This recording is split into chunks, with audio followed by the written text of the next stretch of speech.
I was born in a modest home on the outskirts of a tranquil Argentine village, surrounded by golden fields and vibrant skies. My parents, Matteo and Sofia, were humble people with hearts full of love, deeply devoted to their family. My father, a meticulous accountant with Italian roots, had settled here in search of a better life. My mother, a kind yet resilient woman, dedicated herself entirely to nurturing us with unwavering care. As the youngest of 5 siblings, I was surrounded by the joyful chaos of a large family. Our home was alive with laughter, shared challenges, and countless small, treasured moments. My father worked tirelessly, his desk lit late into the night, ensuring that we never lacked what we needed. From him, we learned perseverance and the importance of integrity. My mother, with her gentle guidance, taught us compassion, humility, and the unbreakable strength found in family unity. We weren't wealthy, but our lives were rich in what mattered most: love and faith. Sundays held a special rhythm. Early morning mass followed by family meals where the sense of empanadas and milanesas filled our home. Around the table, my parents recounted stories of their past, tales of resilience, sacrifice, and hope that became the foundation of our identity. Among my siblings, Jorge, the eldest, stood out. From an early age, there was something remarkable about him, a quiet determination and an inner strength that I couldn't fully comprehend as a child. Jorge was our anchor. Whether it was comforting us after a tough day or sharing advice that always seemed wiser than his years, he had a way of making each of us feel uniquely valued. Jorge had a constant companion, a small, worn Bible. It was always with him, tucked into his pocket as though it were an extension of himself. Even as a teenager, he would read passages quietly, his lips moving as if in dialogue with something greater. At times, I would watch him, his face calm and his gaze distant, immersed in those words. His faith, though understated, was unwavering and deeply personal. One lazy summer afternoon, we played in the garden as the cicadas hummed in the heat. Jorge suddenly stopped and looked toward the sky. "There's something far greater than us," he said, his voice barely more than a whisper. I didn't understand what he meant then, but those words planted a seed in my heart that would one day grow into something profound. Our days were filled with simplicity and contentment. Walking to school through dusty paths, we shared our dreams and our worries. Jorge, despite the responsibilities of being the eldest, always took care of us. He was our protector, often stepping in to shield us from life's troubles while carrying his own burdens in silence. But life took a sharp turn when our father passed away. A deep shadow fell over our household, and at only 20 years old, Jorge shouldered the weight of our family. He worked tirelessly, juggling studies and odd jobs to help my mother keep the household afloat. Dios provera, he would say with a calm smile, his faith in those simple words unwavering. In those trying times, Jorge became more than a brother. He became the foundation of our family's strength. Yet, I often saw a glimmer of something else in his eyes during his moments of solitude, a burden he carried silently, a struggle that seemed to belong solely to him. Through it all, our family stayed united, bound by love and an unyielding faith. Despite the hardships, Jorge's quiet resilience and his devotion to the words of his Bible hinted at a deeper calling within him. Something was stirring, a force we didn't yet understand, but one that would change the trajectory of our lives forever. Thank you for joining this story.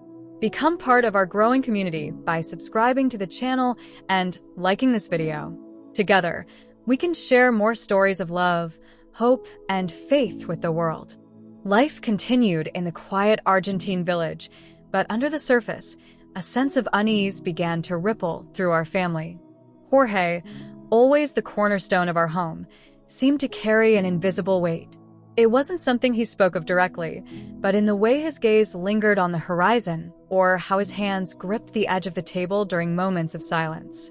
Then came the day everything shifted, a moment etched into my memory like a scar. It was a summer evening, the kind where the air feels heavy and the cicadas sing louder than usual. Jorge had returned home early from work, his usual calm demeanor replaced by something uncharacteristically somber.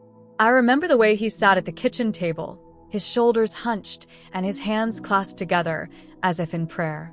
The soft glow of the setting sun filtered through the curtains, painting him in hues of orange and gold, but the light didn't reach his eyes. He stayed like that for what felt like hours, motionless, as though caught in a battle within himself. "Jorge," my mother finally said, breaking the silence, her voice gentle but filled with concern. "What's wrong, mi hijo?" He looked up slowly, his face lined with something I couldn't quite place. Fear, perhaps, or resignation. "There's something I need to tell you," he said, his voice steady but quiet. The room seemed to hold its breath as we gathered around him, our family drawn together by the gravity of his words. Jorge began to speak, and as he did, his voice gained strength. He told us about a dream he'd had, a vivid, unrelenting dream that had haunted him for weeks. In it, he saw a vast, blinding light that consumed everything around him. It wasn't frightening, he explained, but it was overwhelming. In the heart of this light, he heard a voice, not his own, but one that seemed to vibrate with truth. "You are called to something greater," the voice had said, echoing in the depths of his soul. "Go, and be a beacon for others." As he recounted the dream, his hands trembled slightly, and his usually composed voice cracked under the weight of the memory. The words hung in the air, heavy and undeniable. "I don't know what it means," he admitted, looking at each of us in turn, "but I can't ignore it." The room was silent, save for the occasional creak of the wooden floor beneath our feet. My mother was the first to respond, her eyes glistening with unshed tears.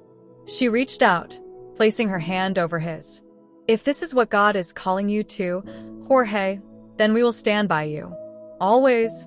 Her words seemed to lift some of the weight from Jorge's shoulders, but they didn't erase the uncertainty that lingered in the air. He nodded, gratitude softening his expression, but his resolve was clear. Whatever lay ahead, he had made his choice. In the days that followed, the household buzzed with a strange mixture of anticipation and unease. Jorge immersed himself in his Bible, spending long hours reading and praying. At times, I would find him in the garden, sitting under the sprawling ombu tree with the book open on his lap, his face turned toward the heavens. But with every passing day, a sense of inevitability grew stronger. Jorge was preparing for something none of us fully understood, but that felt monumental. The days following Jorge's revelation were unlike anything I had experienced before. It was as though an unseen current had swept through our lives, carrying us toward a future we couldn't yet define.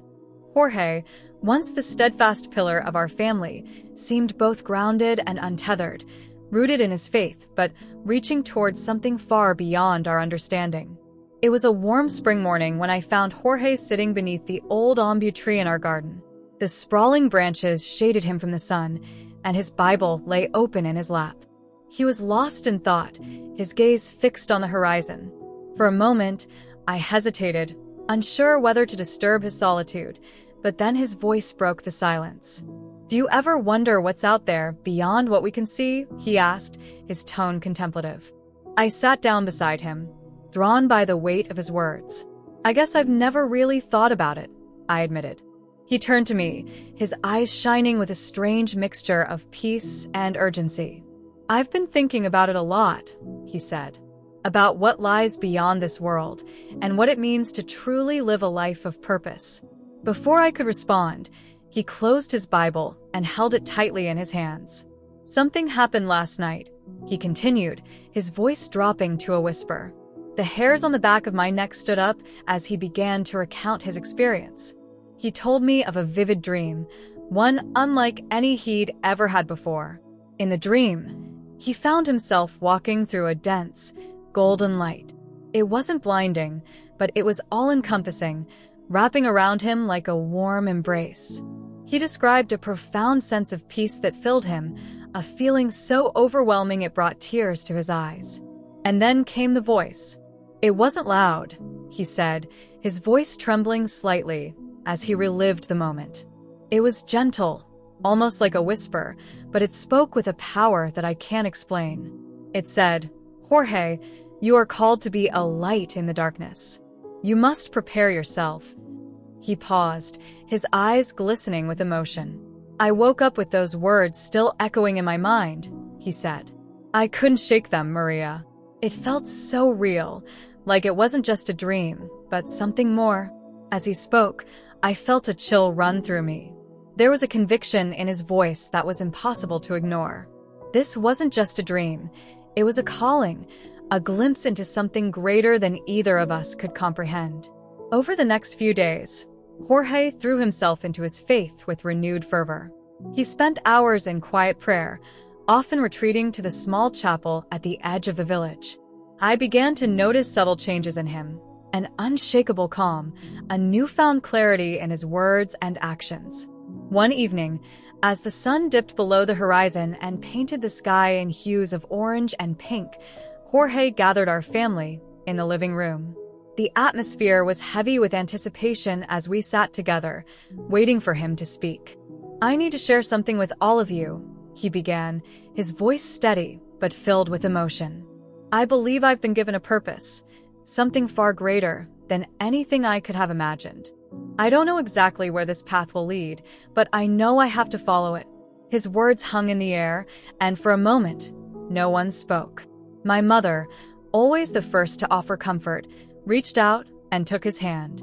"Whatever this is, Jorge, you have our support," she said softly. My siblings nodded in agreement, their expressions a mix of pride and apprehension. And though I wanted to echo their sentiments, a knot of fear tightened in my chest. What did this mean for our family? For me, Jorge's gaze met mine, as if sensing my unease. "Maria," he said gently, "I don't have all the answers. But I know that whatever happens, we're not alone in this. There's a plan, something bigger than us." His words, though comforting, did little to quell the uncertainty swirling in my mind. As the night wore on, I found myself lying awake, staring at the ceiling and replaying his dream over and over in my head. What was this calling that had gripped him so completely? And what would it demand of him and of us? Jorge's decision to follow his calling brought a shift in our home. It was as though an unseen hand was gently guiding him toward a new horizon. Days turned into weeks, and his routine became almost unrecognizable. He would rise before dawn to read and pray, his Bible always by his side, the pages now worn from use. His faith, once quiet and introspective, began to radiate outward in ways that were impossible to ignore. One night, as I passed by his room, I noticed the faint glow of a candle flickering through the crack in the door. Curiosity drew me closer, and I peeked inside. Jorge was kneeling by his bed, his head bowed, and his hands clasped tightly in prayer. His whispered words were inaudible, but the intensity of his devotion was unmistakable. That same evening, he shared a story with a family that left us all speechless. He spoke of another vision, one that had come to him during prayer. In this vision, he was standing on a vast plain, surrounded by shadows. The air was thick and heavy, and he could feel the weight of despair around him. "I felt helpless," he admitted, his voice barely above a whisper. But then, out of the darkness, came a light. It wasn't just any light. It was alive, vibrant, and full of love. It pierced through the shadows, and as it did, the darkness began to retreat. Jorge paused, his gaze distant, as if reliving the moment. Then I heard the voice again. It said, "Be the light for those who cannot see. Your faith will guide them." The room fell silent. My mother wiped a tear from her cheek, her face a mixture of pride and reverence. For me, it was as though the air itself had shifted. Jorge's words carried a weight that was impossible to ignore. In the days that followed, Jorge's actions spoke louder than his words. He began helping people in the village in small but meaningful ways, carrying groceries for an elderly neighbor, offering to repair a broken fence, or simply listening to someone who needed a kind ear. His faith was no longer confined to quiet moments of prayer. It was alive in everything he did. One afternoon, as we sat beneath the ombu tree, I asked him about his visions. "Do you ever doubt them?" I asked hesitantly. Jorge smiled, a calm serenity in his expression. I think doubt is natural, Maria, he said. But every time I feel uncertain, I remind myself of the light I've seen. It's not something I can explain. It's something I feel. And that feeling is more real to me than anything else. As he spoke, I couldn't help but notice how different he seemed. Jorge had always been strong, but this was something deeper. It wasn't just physical strength or determination. It was an unshakable peace, a quiet confidence that seemed to come from somewhere beyond this world. That night, I found myself staring at the stars, wondering about the light Jorge described. Could it be real? Could his faith really be as strong as he believed? And if so, what did it mean for the rest of us? Thank you for being part of this journey. If this story touched you, don't forget to like the video and share in the comments your name and the city you're watching from. We'd love to send a special greeting to you in our next video. Your engagement means the world to us as we build this beautiful community together. Jorge's transformation was undeniable, and with every passing day, his purpose became clearer, not just to him, but to all of us. He carried himself with an air of quiet determination, as though he knew the path ahead, even if none of us could see it yet. One evening, as the setting sun bathed our small village in hues of amber and crimson, Jorge called us together in the living room. His voice was calm, but carried a sense of urgency. I've made a decision, he began, glancing around at each of us, his eyes resting on mine for a moment longer. I believe it's time for me to take the next step. My heart sank, and I felt a lump form in my throat. Though I had anticipated this moment, hearing him say it made it all too real. I've spoken with Father Santiago at the parish, he continued. He agrees that I should enter the seminary. The words hung in the air, heavy with significance.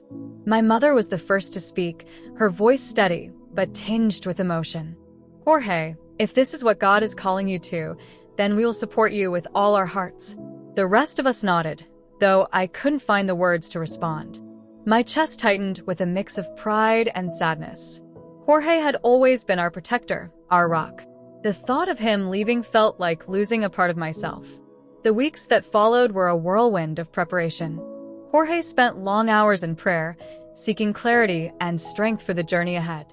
He also made time for each of us, offering words of encouragement and wisdom that seemed to flow effortlessly from him. One afternoon, as we walked through the fields just beyond the village, I couldn't hold back any longer. Jorge, I said, my voice trembling, aren't you afraid? He stopped and turned to me, his face serene. Of course, Maria, he admitted. But fear is in the absence of faith. It's an invitation to trust in something greater. His words lingered in my mind long after that conversation. Jorge had a way of turning even the simplest moments into lessons of profound meaning. The day of his departure arrived far too quickly. We stood outside our home in the early morning light, the crisp air filled with the scent of dew and wildflowers. Jorge embraced each of us in turn, saving me for last. You'll always be in my prayers, Maria, he said, his voice soft but firm. No matter where I go, a part of me will always be with you. Tears blurred my vision as I watched him walk away, his figure growing smaller with each step. I wanted to call out to him, to ask him to stay, but I knew in my heart that this was his path, not mine. As the days turned into weeks, letters began to arrive from Jorge. They were filled with details of his life at the seminary, the early mornings spent in prayer, the lessons that challenged his mind and spirit, and the moments of doubt that tested his resolve. But more than anything, his letters carried a sense of peace and purpose that was contagious. Each one was a reminder of the light he had seen and the mission he had embraced. And though he was far away, his words brought him closer to us, binding our family together in faith and love. The letters from Jorge became a lifeline for our family, each one a beacon of hope and inspiration. He described moments of profound spiritual awakening at the seminary, nights spent in silent prayer where he felt the unmistakable presence of something divine, and mornings filled with the steady rhythm of study and reflection. But it wasn't without challenges. In one letter, Jorge confessed the depth of his struggles. Maria, he wrote, there are days when I feel overwhelmed, when doubt creeps in, whispering that I am not enough. But then, in the stillness of prayer, I am reminded of the light I saw and the words I heard. You are called to be a light in the darkness. Those words keep me going. Reading his words, I felt a strange combination of pride and pain. Jorge, who had always been so strong and unshakable, was now vulnerable in ways I had never seen before. And yet, it was in that vulnerability that his strength truly shone. One evening, I sat alone with one of his letters, the words resonating deeply within me. He wrote about a particular moment that had changed him, a night in the seminary chapel when he felt completely alone. The room was dimly lit, the air thick with the scent of old wood and candle wax. I knelt there, he wrote, feeling as though the weight of the world was pressing down on me. I closed my eyes and whispered, God, are you still here? And in that moment, I felt it, a warmth that started in my chest and spread through my whole body. It wasn't just a feeling, it was a presence. I knew, without a doubt, that I was not alone. His descriptions painted a vivid picture in my mind, one that stayed with me long after I folded the letter and placed it back in its envelope. Jorge's journey was not just a test of faith, it was a testament to the transformative power of belief. Back at home, we found ourselves drawing strength from his experiences. My mother, who had always been the quiet backbone of our family, began to share her own reflections during our evening meals. It's not just Jorge who's on this journey, she said one night, her voice soft but steady. We're all part of it, in our own way. Her words echoed what I had started to feel. Jorge's path was unique, but it wasn't isolated. His faith was like a ripple, reaching out and touching each of us in ways we hadn't anticipated. As the weeks turned into months, Jorge's letters continued to arrive, each one a source of inspiration and guidance. They reminded us that even in the darkest moments, the light could be found, if we were willing to look for it. Thank you for being here and being part of our journey. We don't earn any money from this. We do it because we love sharing these stories and building this beautiful community. Your subscription and likes would mean the world to us and help us reach even more hearts. Together, let's keep the light alive. The day of Jorge's ordination arrived, and it was as though the entire village had gathered to witness this moment. The small chapel was filled with a sacred stillness, the air heavy with anticipation. Rays of sunlight streamed through the stained glass windows, casting vibrant colors across the stone walls. Jorge stood at the front, dressed in the white robes of the clergy, his head bowed in humility. As the priest spoke the ceremonial words, tears welled in my eyes. My brother, who had been our protector and guide, was now stepping fully into his calling, a calling that had shaped not only his life but also ours. When the moment came for Jorge to kneel, a hush fell over the congregation. The priest placed his hands on Jorge's head and offered a blessing, his voice resonating with reverence. I watched as my brother, now a man of faith and conviction, embraced his role with a grace that seemed otherworldly. After the ceremony, we gathered around him, our family wrapped in a collective embrace. Jorge, though visibly emotional, carried a quiet joy that was infectious. This isn't the end, he said softly, his voice steady. It's just the beginning, for me, for all of us. His words stayed with me as we returned home that evening. I found myself reflecting on the journey that had brought us to this point, the moments of doubt, the challenges, the glimpses of light in the darkest times. Jorge's faith had not only transformed him, it had become a source of strength and inspiration for everyone around him. In the weeks that followed, Jorge's presence began to ripple beyond our family and into the lives of others. People from the village came to him for guidance, drawn by his calm wisdom and unwavering faith. His story became a testament to the power of belief, a reminder that even in the face of uncertainty, there is always light to guide the way. For me, Jorge's journey was a turning point. It awakened something within me, a realization that faith isn't just about belief. It's about action, about becoming a light in the lives of others. And though our paths were different, I knew that the lessons he had taught me would stay with me forever. Thank you for being part of this incredible journey. If this story moved you, Don't stop here. Click on the video that's now on your screen to discover something truly life-changing. It could be the revelation you've been waiting for. Don't forget to like this video and comment amen below so you can continue to receive blessings.